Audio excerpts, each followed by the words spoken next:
మిథున మెట్ల ఫంక్షన్లో సూర్యకాంతం త్రిపుర మాటల ద్వారా షూటర్ని పంపింది ఆనంద్ అని తెలుసుకుని దిమ్మ తిరిగే షాక్ ఇచ్చిన దేవ.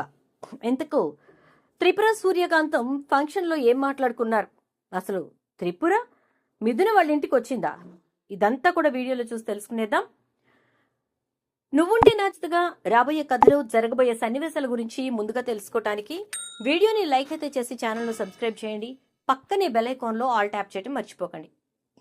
మొత్తం మీదకి చూసుకున్నట్లయితే కనుక మిథున దేవాని చేరుకుంది. దేవ మాత్రం మిథునకి దూరంగా ఉంటున్నాడు. దూరంగా ఉండడమే కాదు, అసలు మిథున ఉనికికి ఏమాత్రం కూడా ఆలోచనకి ఏమాత్రం కూడా అందకుండా ఉంటున్నాడు.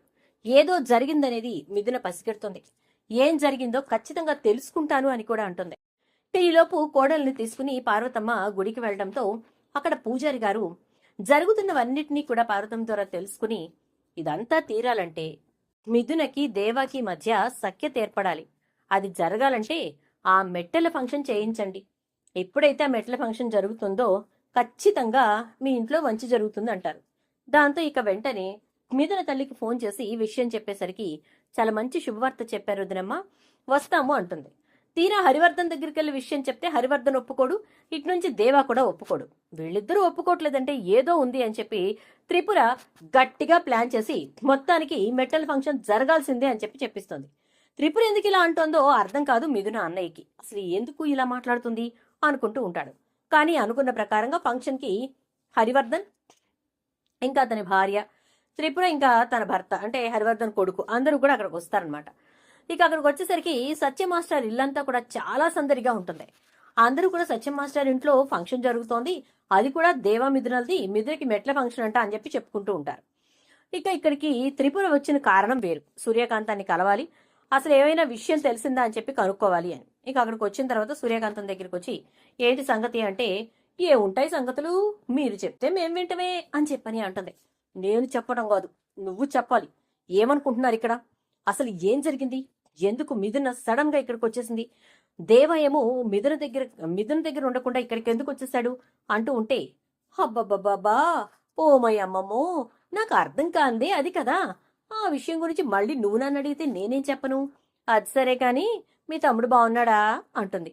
ఏ మా తమ్ముడికి ఏమైంది అని చెప్పని అనగానే, ఆ షూటర్ ఎవడో గాని ఆడు గనక మా దేవాకు దొరికాడు అనుకో, ఇక మీ తమ్ముడికి దబిడి దిబిడే అంటుంది. షూటర్ దొరికితే మా తమ్ముడికి ఎందుకు, మా తమ్ముడికి ఏమవుతుంది అని చెప్పని అనగానే, ఏమవుతుందా, ఆ షూటర్ని ఇక్కడికి దింపిందే మీ తమ్ముడు దేవాన్ని చంపటానికి, కానీ అది కాస్త మిస్ అయిపోయి మిథునకు తగిలేసింది అంటుంది. ఏం మాట్లాడుతున్నావు సూర్యకాంతం అనగానే, అయ్యో ఓమయ్యమ్మమ్మో నీకింతకీ విషయం తెలీదా అని చెప్పని అనేసరికి, ఏంటో ఆ విషయం సరిగ్గా చెప్పించావు అంటుంది త్రిపుర. ఏంటంటే దేవాన్ని చంపటానికి మీ తమ్ముడు ఆనంద్ షూటర్ని దింపాడు, ఆ షూటర్ విధవ నా కంట్లోనే పడ్డాడు, వాడి గురించి తెలుసుకొని పంపింది నువ్వే కదా అని ఆనంద్ని అడిగితే అవును అన్నాడు. ఇంకేముంది, విషయం అర్థమైపోయింది నాకు, కాకపోతే మీ తమ్ముడు ఎవరికి చెప్పొద్దన్నాడు, మీ తమ్ముడే కదా అందుకే నేను అడిగాను, సర్లే కాని మా దేవాన్ని చంపాలని మాత్రం మీ తమ్ముడిని అనుకోవద్దని చెప్పు, దేవాకి కానీ ఇదంతా తెలిసిందనుకో అసలే బుల్లెట్ వెళ్ళి మిథునకు తగిలింది, చంపినా చంపేస్తాడు అని చెప్పని అంటుంది. దాంతో ఇక మిథున త్రిపుర ఇద్దరు కూడా మాట్లాడుకోవడం దేవ వింటాడు. అప్పటికే షూటర్ని దేవ చంపేద్దామని చెప్పని మొత్తం స్కెచ్ వేసేసుకుంటే వాడిని దొరకబుచ్చుకొని చంపబోతూ ఉంటే ఆనంద్ వచ్చి షూట్ చేయడం జరిగిపోయింది. అంటే ఆనంద్ గాడే షూటర్ని పంపాడు కాబట్టి ఆ నిజం బయటపడకుండా ఉండడం కోసం వాడే వచ్చి చాలా తెలివిగా వాడిని చంపేశాడనమాట. ఇదంతా నడిపిస్తోంది ఆనంద్ గాడనమాట.